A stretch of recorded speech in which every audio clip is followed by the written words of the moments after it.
Jonah Hale stepped into the private dining room and found CEO Sloan Blackwell seated before a table set too high, a camera hidden behind the one-way mirror, and a $5 million contract placed at the center like bait. The billionaire family waited beyond the glass, expecting him to pity her, take the money, or walk away once he learned she used a wheelchair. But Jonah did not touch the wheelchair. He did not open the contract. He pushed the envelope aside, looked at Sloan, and asked whether she had agreed to become their test. When she said no, he turned toward the mirror and said, "Then the show is over." The room went dead silent. If you want to watch self-respect defeat money and prejudice in one of the cleanest reversals you will ever see, stay with this story.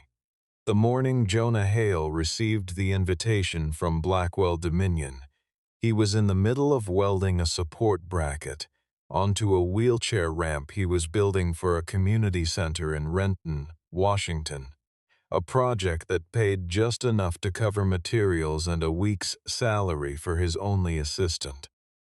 His shop, a single-bay garage on the eastern edge of town filled with hand tools, bent aluminum stock, and 3 filing cabinets stuffed with building codes, had no sign out front and no website worth mentioning, because Jonah had never found a reason to advertise to people who already knew where to find him and had no particular interest in impressing people who didn't.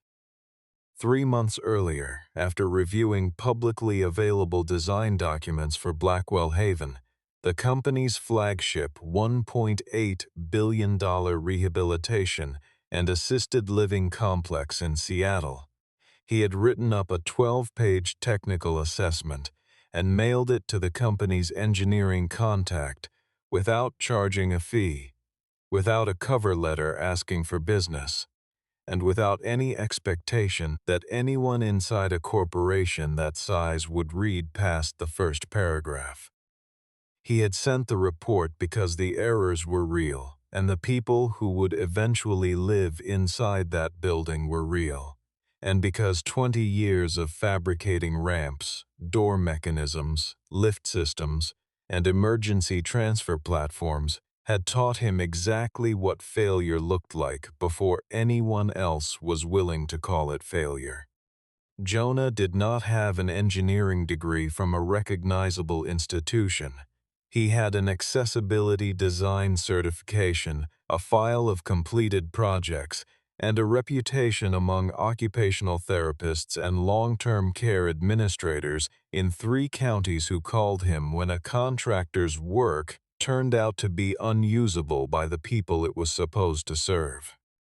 The invitation from Blackwell Dominion arrived on a Tuesday and said only that CEO Sloan Blackwell wished to meet privately regarding the submitted assessment, that he should dress appropriately for a private dinner, and that he should not bring legal counsel.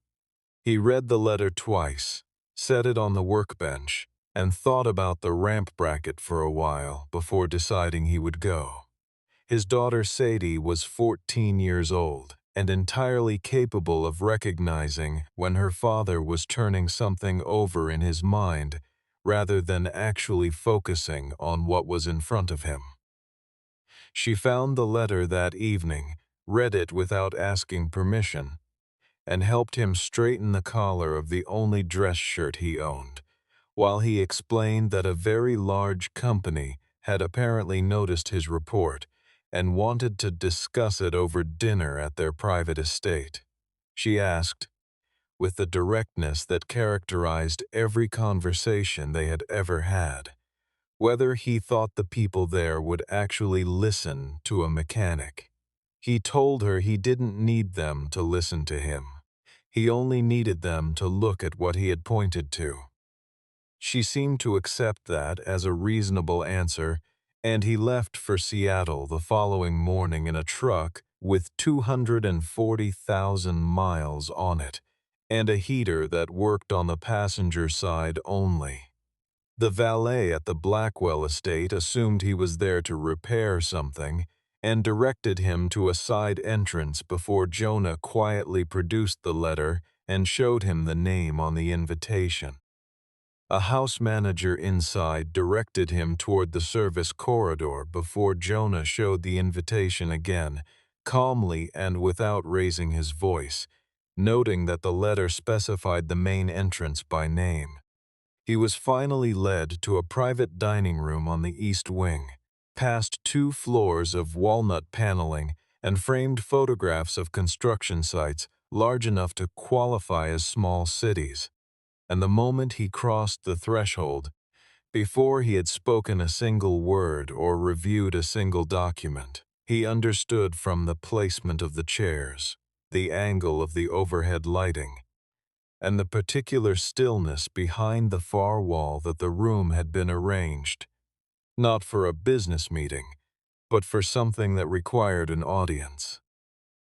Sloan Blackwell had been told that Jonah Hale was a candidate for a specialized advisory position, that the dinner was a professional evaluation, and that the conversation would be recorded for internal review purposes, which was technically true in the same way that describing a locked room as a space with a limited exit option was technically accurate.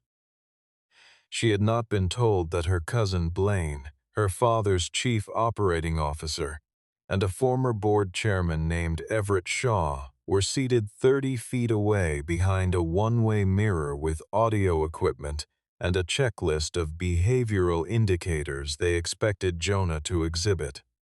She had not been told that the table she was seated at had been specifically selected because its height was several inches above the standard that would allow a wheelchair user to sit comfortably at it.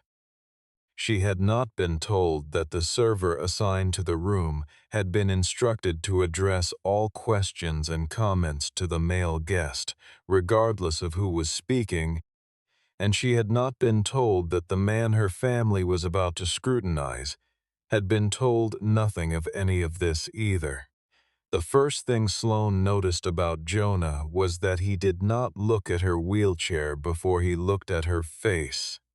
And the second thing she noticed was that he did not immediately attempt to rearrange the furniture to accommodate her. Both of these observations interested her, because in the 2 years since the accident that had severed enough of her spinal cord to end her career as a competitive cyclist, and begin a much longer career in adaptive negotiation with the physical world, she had developed an involuntary system for categorizing people within approximately 90 seconds of meeting them. Those who pretended the wheelchair was not there, those who made it the entire conversation, and those who looked through her, as if the chair itself were the person seated in it. Jonah Hale did not fit cleanly into any of those categories.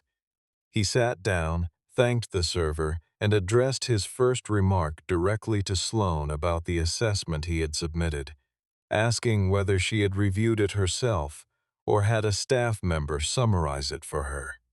The server interrupted to ask Jonah what Miss Blackwell would prefer to drink, and Jonah looked at the man with a patience that was not entirely warm and said, "That question is for her." When the server moved to adjust Sloane's position at the table by gripping the back of the wheelchair without asking, Jonah said, with the same measured evenness he had used every other time he had spoken, "Don't touch her chair without permission." The server stepped back.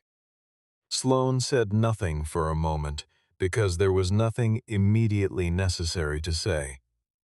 The point had already been made more cleanly than she could have made it herself without being accused of overreacting. She also noticed, in the interval while the server recovered his composure, a small blue indicator light visible at the edge of the mirror frame that no one had thought to cover, and the faint mechanical feedback of audio equipment cycling through its monitoring frequency. She did not yet say what she had noticed. She asked Jonah a technical question about load transfer tolerances in door actuator systems. He answered without condescension or simplification, and while he was speaking, she made the decision that she would let this conversation proceed exactly long enough for Jonah to reach the same conclusion she had already reached about the room they were both sitting in. When he finally set his folder flat on the table and asked quietly whether she had been told this was a character evaluation rather than a professional meeting, she confirmed that she had not.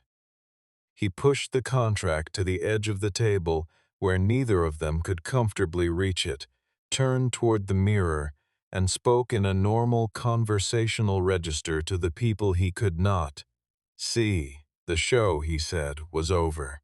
Blaine Blackwell entered the dining room as if the mirror had never existed, and the cameras had always been a formality rather than a surveillance apparatus. Smooth-voiced and carrying the particular energy of a man who had rehearsed his explanation and was confident it would land.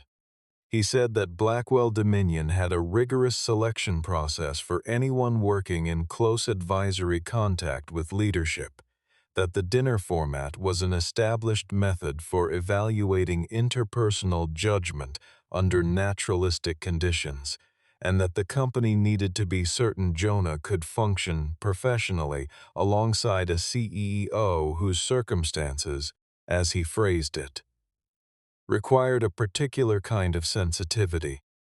The way he chose that word, with its implication of delicacy, of something requiring management rather than simple acknowledgement, landed in the room with a weight that Jonah registered without comment, and that Sloane registered with the specific clarifying quality of anger that comes not from surprise, but from confirmation of something she had suspected before she had language for it. Thaddeus Blackwell followed his nephew into the room, older and more honest about what he was doing, and acknowledged to his daughter that he had been aware of the evaluation format and had believed she had been told about it in advance. He said he had wanted to protect her, that the men who approached the Blackwell name were not always approaching it for honorable reasons, and that he had not known how else to determine whether Jonah's interest was genuine without placing both of them in a room together under controlled conditions. Sloane listened to her father explain himself and said nothing until he was finished, and then she said very quietly that protecting someone by removing their ability to choose was not protection. Jonah, from across the table, asked whether the Blackwell family's method of keeping their daughter safe was to use her as a measuring device without her knowledge or consent, and Thaddeus did not have an answer that satisfied the question. Everett Shaw appeared behind them and did not bother with the diplomatic language Blaine had used because Everett had never believed that a man who fabricated accessibility equipment in a suburban garage deserved diplomatic language. He said that a person with Jonah's professional background did not have standing to walk into a corporation of this scale and deliver opinions about a project worth more than some medium-sized municipalities. Blaine placed the $5 million contract on the table and explained that the offer included an advisory title, a public relations role as the accessible design face of Blackwell Haven's launch campaign, and a non-disclosure provision that would require Jonah to formally retract his prior assessment and confirm in writing that the project met all applicable standards. He placed a pen beside the contract with the practiced gesture of a man who was accustomed to watching other people pick it up. Jonah looked at the pen and did not reach for it. He said he did not sign documents he had not fully verified, that he was not prepared to confirm standards he had specifically documented as unmet, and that he had not come to the dinner to use Sloane Blackwell as leverage in a contract negotiation. Blaine called him a moralist performing poverty and suggested the refusal was strategic positioning rather than principle. Jonah pushed his chair back and stood.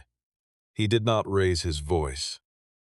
Sloane told him to stay, not as a request for help, but as a formal exercise of her authority as the chief executive of the company in whose dining room they were all currently standing. And she told the men who had built the room around her, without asking to sit down and begin the conversation they should have had before any of this was arranged.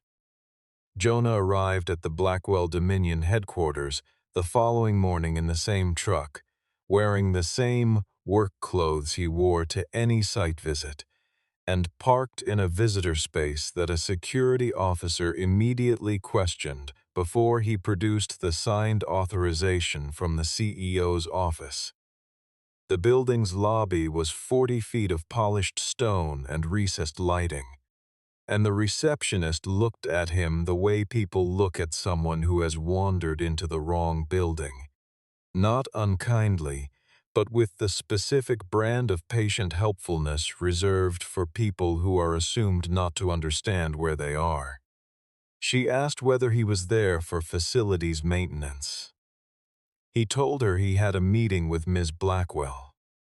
She asked him to wait at a seating area designated for vendors and service contractors while she verified his credentials, and he sat down and waited without incident, because he had spent enough time in buildings that treated his appearance as evidence of his purpose, to understand that arguing with a front desk was not the most efficient use of the next 10 minutes. Blaine had arranged the entry deliberately, the same way he had arranged the height of the table, the placement of the chairs, and the server's behavior the night before, each element designed to produce a particular impression on the people who mattered, which in Blaine's calculation were never the people being positioned, but always the people watching.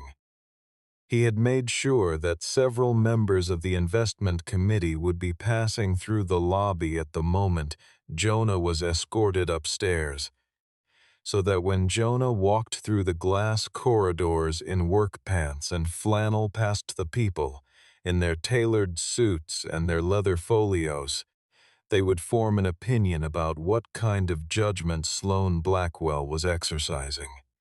Everett Shaw met them in the second-floor corridor and asked Jonah directly what university had granted his engineering credentials.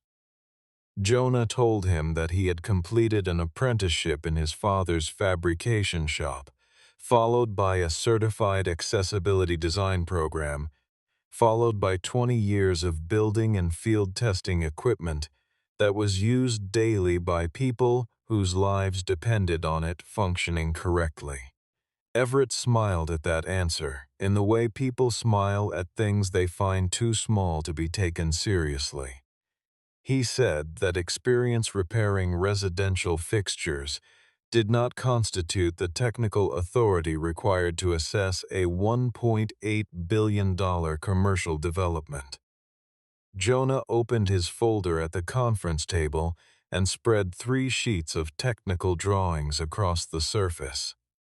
Pointing to a model suite used in all of Blackwell Haven's promotional photography, a room that cost more per square foot than most houses in the county where Jonah lived, and a room that no person using a standard power wheelchair could navigate to reach the emergency electrical panel without moving furniture that had been bolted to the floor. He kept going. The corridor door clearances in the east wing did not match the approved specifications. The control interface for the automated door system in the rehabilitation wing had been mounted at a height, placing it outside the operable reach range defined by federal accessibility standards. The transfer space beside the primary bathroom fixtures was blocked by a decorative partition added after the compliance photographs were taken. Across multiple floors, He showed the assembled executives the structural testing data was identical, not similar, not comparable, but character for character identical, suggesting the documentation had been duplicated rather than individually collected from separate inspections. Sloan ordered her assistant to release the full project files to Jonah's review access. Blaine objected that the data was proprietary and confidential. Sloan used her executive authority to override the objection and told the room that the data was the company's and she was the company's chief executive. The room, which had begun the morning confident of the outcome, grew progressively quieter with each page Jonah turned, and in the particular silence that followed the presentation of the copied test data, Jonah noticed that the approval signature on the most recent amendment bore Sloan's name and a timestamp from a week when, by his calculation and hers, she had still been in inpatient rehabilitation 300 miles from the company's servers. Sloan had her assistant pull the digital approval records that afternoon, and within 2 hours she had found 47 sign-offs on design revisions, material substitutions, and contractor amendments that bore her electronic authorization and had been processed during the 16-week period when she had been in a rehabilitation facility in Tacoma. Relearning how to manage her body with the same methodical stubbornness she applied to everything else. She had authorized Blaine to act in her name during that period for operational continuity, and that authorization had technically expired 61 days before the earliest of the questionable approvals. A detail Blaine explained by saying she had verbally extended his signing authority in a phone call that he had not documented because, he said, it had not seemed necessary at the time. Sloan said she had no memory of that conversation. Blaine said that was understandable given everything she had been managing during her recovery and the particular way he framed it, as if her memory of that period was inherently unreliable, as if the circumstances of her recovery created a standing excuse to override her account of her own decisions. Was a kind of insult so precisely calibrated that it took a moment to fully understand what he had done.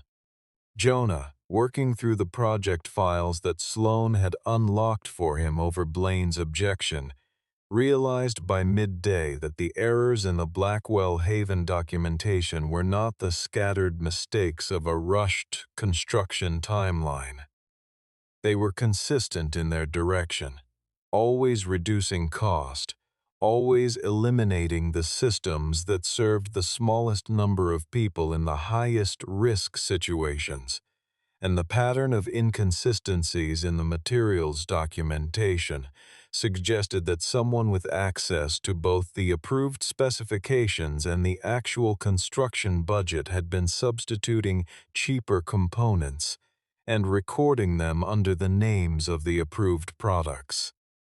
Mallory Price, who had been Sloan's chief of staff for 4 years and who had kept her professional composure through events that would have dismantled most people's equilibrium, knew that some of the documentation was wrong. She had known it for 11 weeks. She had not said so because Blaine had told her in a private meeting, one she had noted in a personal file but had not formally reported, that anyone who raised concerns about the Haven project before the opening date would be creating liability for the company, and that the company would have to treat that liability as originating with the person who raised it. Sloan issued a formal instruction to revoke Blaine's access to the project management platform. Everett Shaw called her within 20 minutes and told her that the governance committee had concerns about her judgment following what he described as her emotionally driven response to the previous evening's events, and that the board was considering convening an emergency review. The word emotionally was doing a great deal of work in that sentence, and everyone in the room understood what category of decision-making it was intended to place her in. Blaine told the assembled executives that Jonah had clearly developed an inappropriate personal interest in Sloan and was manipulating her judgment by exploiting her isolation since the accident. The committee voted to suspend the internal audit pending further review. Before Jonah left the room, he set a single measuring tape on the conference table and said the board could vote against him if it chose to, but the numbers would not change. Mallory, at her desk outside the conference room, was already transferring files to an off-site server that Blaine had no administrative rights to access. Jonah and Sloan met at the Blackwell Haven construction site at 6:30 in the evening, after the contractor's crew had gone for the day, using a site access credential that Sloan had retained through a channel Blaine did not know she controlled. The building was largely finished in the sense that it had walls and lighting and flooring, and entirely unfinished in the sense that the systems designed to make it functional for the people it was built to serve had not been correctly installed. Sloan navigated her wheelchair through the main entry corridor without assistance and without narration, because she did not need either, and Jonah walked alongside her, without offering help he had not been asked to provide. A distinction that mattered more than it might have appeared to anyone watching, because in the 2 years since her accident she had spent a remarkable amount of time having able-bodied people place their hands on her chair, redirect her path, open doors she had not asked to have opened, and describe the experience of helping her as if she had been the passive recipient of something she should have been grateful for, when in most cases the only thing she had needed was for the obstacle to have been correctly built in the first place. They moved through 4 wings in 2 hours, and what Jonah documented was not theoretical. The door actuator on the rehabilitation wing entrance closed at a rate that left insufficient transit time for a standard power wheelchair to clear the threshold. Not under worst-case conditions, but under normal operating speed at the setting that had been programmed into the unit.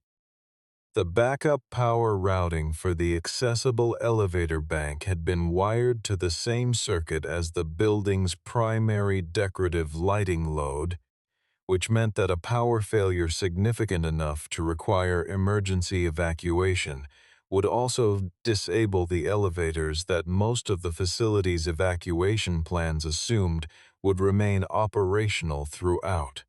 The emergency call buttons in 3 residential suites were mounted at a height reachable from a standing position and unreachable from a seated one. The access ramp between the parking structure and the main building entrance exceeded the maximum slope grade at its midpoint by a margin small enough to pass a cursory visual inspection and significant enough to create a genuine hazard for anyone using a manual chair on a wet day. Jonah tested the dining room entrance door by standing in its path at the point where Sloane's chair would have been if she were entering at standard speed. The door struck his forearm before triggering its obstacle sensor. Sloane, who had been watching the test from 6 feet back, asked why he hadn't simply let the door demonstrate the problem by allowing it to contact the chair itself. He said it had already demonstrated the problem. There was no reason to use her equipment as a prop to make the point more dramatic. She said she would have been fine. He said he knew that. He just didn't think the door deserved to touch anything it hadn't been properly calibrated to handle. It was, she thought, the strangest and most accurate compliment she had received in a very long time. She asked him, later in the hour, why he had never once offered to push the chair or hold a door open on her behalf during the entire 2-hour walkthrough. He said he hadn't been asked, and that she knew the building's layout better than he did, so deferring to her navigation seemed like the obvious approach. She said most people didn't reach that conclusion on their own. He said most people spent more time thinking about what they assumed she needed than about what the building was actually failing to provide. Later that hour, Mallory forwarded a scanned document from her personal device, a contract between a shell company registered in Delaware and the primary contractor on the Blackwell Haven project, showing payments that were inconsistent with the contract terms and traceable through two intermediary entities to a family trust administered by Blaine Blackwell. Jonah read it, photographed it, and called Mallory back to tell her she had done exactly the right thing by waiting until she had something solid, and that he would make sure no one used that against her.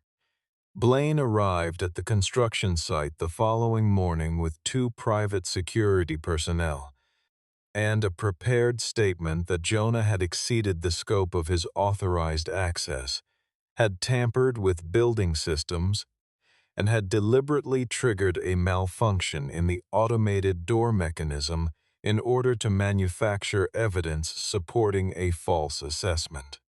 He said this with the confidence of a man who had spent his career watching people accept the version of events that came with the most institutional-sounding language, and he directed the security team to confiscate Jonah's documentation, his phone, and the access credential Sloan had issued. Sloan was present, and she told the security team that she had personally authorized the site visit and that their employer, meaning the company whose executive access system they were currently enforcing, was Blackwell Dominion, whose current chief executive was standing in front of them and had not revoked any credential. The security team looked at Blaine. Blaine told them the board had voted the prior afternoon to suspend Sloan's project approval authority pending review. Sloan asked him to produce that resolution in writing. He said he would have it sent. She said she would wait. Everett Shaw arrived 20 minutes later carrying a printed resolution that had been approved by a quorum of the governance committee, and he delivered it with the specific satisfaction of a man who had been waiting for the opportunity to formalize what he considered an obvious conclusion.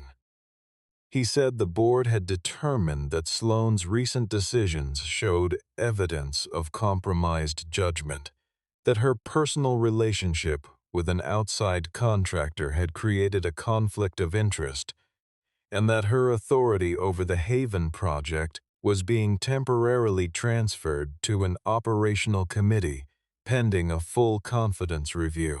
He called Jonah a contract chaser who had identified a vulnerable and isolated woman and had positioned himself as her protector in order to gain access to a billion-dollar asset. He did not look at Sloan when he said those words because if he had, he might have had to reckon with what he saw there, which was not vulnerability but something considerably colder and more focused. The people standing in that building called Jonah, at various points in the 40 minutes that followed, a rural repairman who had stumbled into a situation beyond his professional capacity, a man using a sympathy narrative about a dead wife to generate goodwill in corporate spaces, a disqualified critic whose unsigned assessment was not peer-reviewed or professionally credentialed, and a liability the company could not afford to be photographed standing next to. Jonah did not defend himself against any of these characterizations. He asked, with the patience of someone who had learned a long time ago that an argument about reputation was a distraction from an argument about evidence, that the site's surveillance camera data be formally preserved before anyone accessed the server that controlled it. Blaine immediately instructed the site's technology manager to take the camera system offline for a firmware update. The instruction was given in front of witnesses, and one of those witnesses was Mallory Price, who had arrived at the site 20 minutes before Blaine and who had already transferred 48 hours of camera footage to an encrypted off-site drive she kept in her laptop bag. Sloan was required to surrender her executive access card to the building until the board convened the following morning. She handed it to Everett without expression. Jonah, who could have walked to his truck and driven back to Renton and spent the next several weeks being someone who had tried and been turned away, stayed where he was and said he would remain on site as a technical witness because they had used Sloan as a test once already, and he had no intention of letting his silence become another instrument against her. Blackwell Haven held its soft opening preview the following morning with an invited audience of 24 institutional investors, 5 elected officials, 3 journalists from regional business publications, and a representative from the state's Housing and Disability Services Office, who had been told the visit was to review the project's accessibility design commitments. Blaine had prepared a controlled walkthrough that moved guests through 4 rooms on the model floor, the single floor in the building where all reported deficiencies had been addressed with temporary modifications that would not survive a full occupancy cycle, but would survive a 90-minute tour with guests who were not looking for anything specific to fail. He had prepared a speaking role for Sloan as well, framed as evidence that the company's leadership remained stable and unified, with a script that described Blackwell Haven's accessible design features in the language of the marketing materials rather than the engineering documentation. Sloan stood at the podium in the main lobby and set the prepared remarks face down on the surface. She said that she was present as CEO of Blackwell Dominion, that she was proud of the intent behind this project, and that she would be in a position to formally confirm the quality of its execution once the independent technical review currently underway had been completed and its findings verified. Blaine's expression did not change in any way that would have been visible to anyone watching from more than 8 feet away. The investors who had expected a confident endorsement exchanged glances. The housing services representative wrote something in her notebook and did not put the pen away. 15 minutes into the tour, the building's primary electrical panel tripped under a load combination that had not appeared during the single-floor demonstration testing. The decorative lighting grid, the climate management system, and the presentation displays in the investor lounge had been running simultaneously for the first time since the building received power, and the combined draw exceeded the capacity of the circuit Blaine's contractor had installed in place of the one specified in the approved design documents.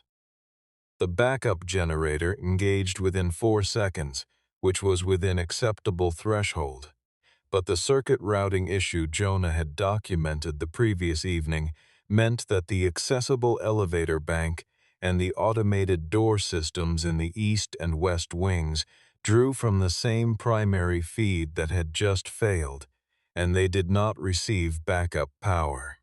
Several guests in the east wing found themselves in a corridor where the exit doors had defaulted to their locked fire safety position, and the call assistance panel was not responding. No one was in danger in the absolute sense, but people who used assistive devices were unable to move between zones without assistance from staff who had not been trained in manual override procedures for systems they had been told were fully automated. Sloan called Jonah from outside the building. He was in the parking structure with two members of the site engineering team who had reached out to him after being dismissed by Blaine the previous week. He was inside the building within 3 minutes. He did not carry anyone. He did not assume control of anyone's route or mobility device. His first question to Sloan was which sections she wanted prioritized and which staff she had available, because she knew the building's operational layout better than anyone else currently standing in it, and what the situation required was not a rescue. It required a coordinator and a set of manual procedures executed in a specific sequence. They worked through it in 22 minutes. Every person who had been unable to move was moving. Every locked door was open. The journalists present had filmed the entire event, and what their footage showed was not a crisis resolved by an outside expert, but a chief executive managing an emergency in the building her company had constructed, calmly and correctly, and with full situational authority, and a contractor's assessment filed 3 months earlier that had anticipated every element of what had just occurred.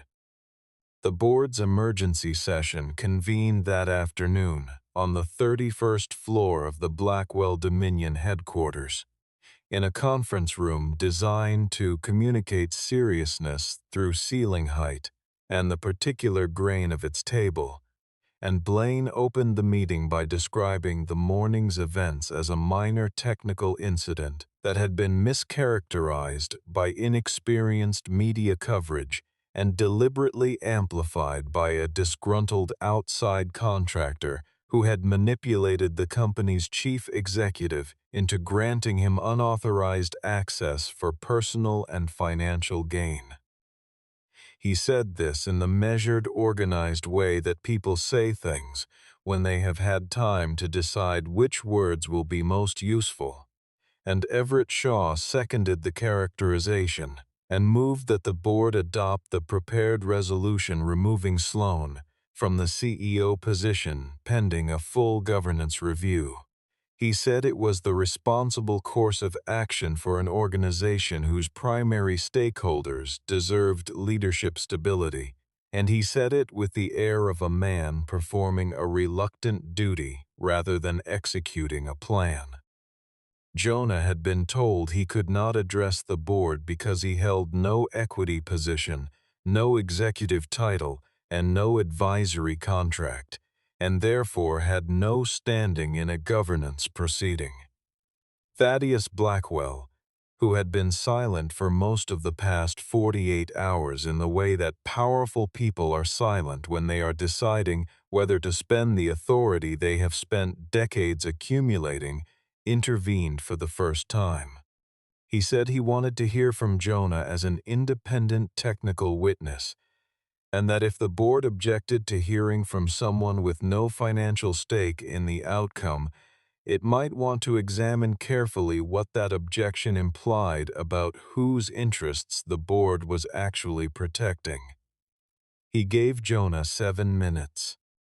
Jonah spent 45 seconds arranging materials on the table and 5 minutes and 15 seconds, presenting 7 specific discrepancies between the approved project documentation and the installed construction, with dates, contractor identifications, and the cost differential calculated per unit, and then he stopped.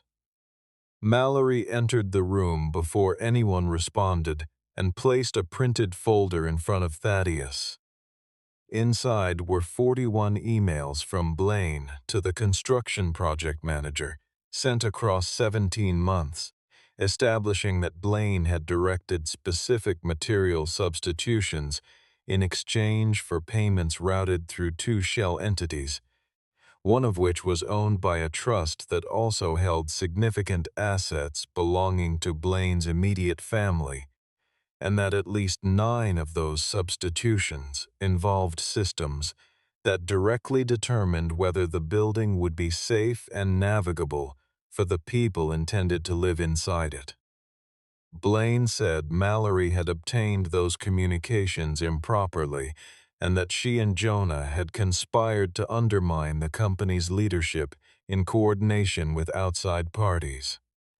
Thaddeus looked at his nephew and asked a single question: whether the family trust named in the payment records was the one Blaine had established in 2014. Blaine said it was a matter for lawyers. Thaddeus said he agreed that it was, and that lawyers would be reviewing it immediately. Sloane, who had not spoken since the session opened, looked at her father and did not say anything, because there was no longer any case being argued. There was only a room full of people waiting to understand what kind of company they had actually been operating, and who among them had known it all along. The preliminary audit findings were delivered to the board within 72 hours by an independent forensic accounting firm retained at Thaddeus Blackwell's personal instruction. And what the firm found was not complicated in its structure, even if it was extensive in its reach. Blaine had been directing cost substitutions in the Blackwell Haven project for 22 months. Using his temporary authorization over Sloane's electronic approval credentials, well beyond the period for which that authorization was valid, and had routed the difference between contract prices and actual material costs through intermediary entities that terminated in accounts he controlled. The firm estimated the total diversion at somewhere between $31 and $44 million, with final figures pending a complete review of subcontractor invoices. The accessible design systems, emergency elevator banks, door actuators, backup power routing, call assistance infrastructure had been specifically targeted for substitution because they were expensive, because their failure would not be immediately visible during a standard walkthrough, and because the people most harmed by their failure were, in Blaine's evident calculation, the people least likely to have the institutional access required to demand accountability. Everett Shaw had not directed the substitutions. He had, however, known for approximately 14 weeks that the project documentation was unreliable, had chosen not to investigate the irregularities he had been told about by two separate staff members, and had actively worked to prevent Sloane's authority from being used to conduct the review that would have exposed them. Because a scandal attached to a major project launch would suppress the share price that protected the value of his own holdings. The board voted to suspend Blaine from his position effective immediately and to refer the matter to the State Attorney General's office and the relevant federal contracting oversight body. Everett resigned before the vote concluded, which did not prevent the board from formally noting that the referral would include documentation of his prior knowledge. Thaddeus Blackwell stood at the end of the session and said two things. He said that he owed his daughter an apology he intended to deliver properly and privately, not as a performance in front of people who would interpret it as crisis management. He also said that he owed Jonah Hale an apology for a different reason, that a man who had treated his daughter with consistent and genuine respect had been subjected to a test designed to measure that respect as if it were a rare enough quality to require verification, and that the design of that test said something about the Blackwell family's assumptions that he was not proud of. Sloane accepted the acknowledgement without elaboration and told her father that the governance reforms she had proposed 18 months earlier and been told were unnecessary would be implemented before the Haven project reopened, and that the board's approval was not optional. Jonah was offered a significant financial award for his role in uncovering the fraud. He declined it as structured. He said his fee was his standard technical assessment rate for the hours he had worked, and that the remaining funds should be applied directly toward making the building correct before anyone was allowed to live in it. Blackwell Haven closed for renovation the week after the board session, and the publicly posted timeline stated 6 months, which was accurate. Sloan retained the chief executive role, and in the weeks that followed restructured the project oversight committee to include 3 licensed accessibility design specialists, 2 occupational therapists with residential construction experience, and 4 individuals who used mobility assistance devices and would evaluate every design decision from permitting through final inspection. She named it the Independent Accessibility Council and gave it authority to halt any construction phase pending review, the kind of authority that no comparable oversight body in any of the company's prior projects had ever held. The restructuring was reported in 3 regional business publications as evidence of the company's commitment to inclusive design. Sloan told her team privately that it was evidence of what happens when you let people who have never needed to use a building decide what is good enough for the people who will. Jonah was offered the position of Vice President of Universal Design for Blackwell Dominion's development portfolio. He sat with the offer for a week before responding with a list of conditions that his attorney, a woman who had represented accessibility advocacy organizations for 16 years, reviewed before submission. The conditions included independent inspection rights with findings submitted directly to the board, rather than through any operational chain Blaine had previously sat within, a public project budget reviewed quarterly by the Oversight Council, a prohibition on using his name or image in company marketing without explicit written authorization for each individual use, a salary benchmarked against the actual responsibilities of the role, the continued operation of his shop in Renton, so that his existing commitments to community organizations could be honored, and formal whistleblower protections for any technical staff who raised GORI compliance concerns on any Blackwell project going forward. Sloan accepted every condition without modification and told her general counsel that if the board had objections, they could schedule a meeting to explain which of those provisions they found unreasonable and why. Sadie asked her father, on the evening before his first full week at the Blackwell offices, whether the CEO actually listened to him or just needed someone who knew what the problems were. He thought about the question with the seriousness it deserved, because it was the kind of question that looks simple but contains a real distinction. He told her that Sloan didn't need him to speak for her.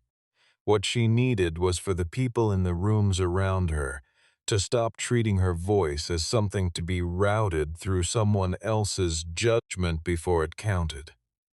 Sadie said that sounded like Sloan was the one doing the actual work. He said that had been the case from the beginning, and that his job was to make sure the building stopped getting in the way of it.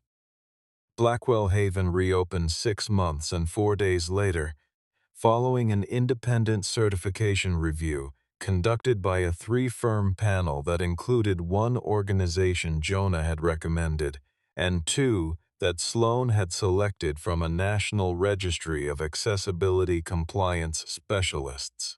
The door actuators in every corridor had been recalibrated to respond to the transit speed of the slowest expected user rather than the average, and the adjustment parameters were posted beside each entrance, so residents could request further modification without submitting a formal maintenance request.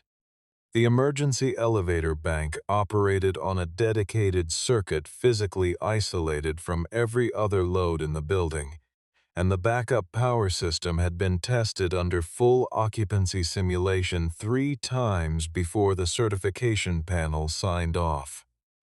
Every call assistance station was mounted at the height specified in the original approved plans, which was also the height the federal standard had required, and which was also the height Jonah had flagged in his very first assessment as wrong in the installed version. The access ramp to the parking structure had been redesigned entirely, which cost considerably more than it would have cost to do it correctly the first time, and that cost differential was documented and submitted to the Oversight Council so the arithmetic would be available for future decisions. At the reopening ceremony, Sloan stood at the same podium in the same lobby before a larger audience and said that the building they were opening that morning was not the building that had been presented at the preview event 6 months earlier, and that the difference between those two versions of the same structure was not a matter of aesthetics or preference, but of whether the people who lived in it would be able to reach the emergency panel, exit their floor during a power failure, and open the door to their own unit without waiting for someone else to decide to help them. She said that the first person to identify what was wrong had been someone the board had initially excluded from the room, and that the lesson she intended to carry forward was not that outside voices should be admitted as a courtesy, but that the absence of certain voices from rooms where decisions are being made is itself a category of design failure.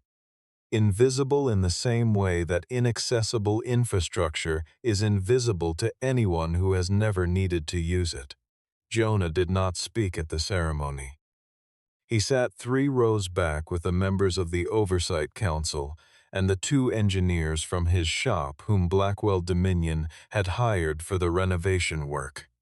After the ceremony, Sloan found him in the corridor outside the dining room, the one that had been refurnished with an adjustable table and chairs that moved rather than sat bolted in position. She asked whether he wanted to call this one a dinner. He looked at the room, no mirror, no envelope, no audience arranged behind glass, and said he would if she was the one deciding that was what it was. She said she was. And this time, for the first time, there was no show to end and no test to walk away from.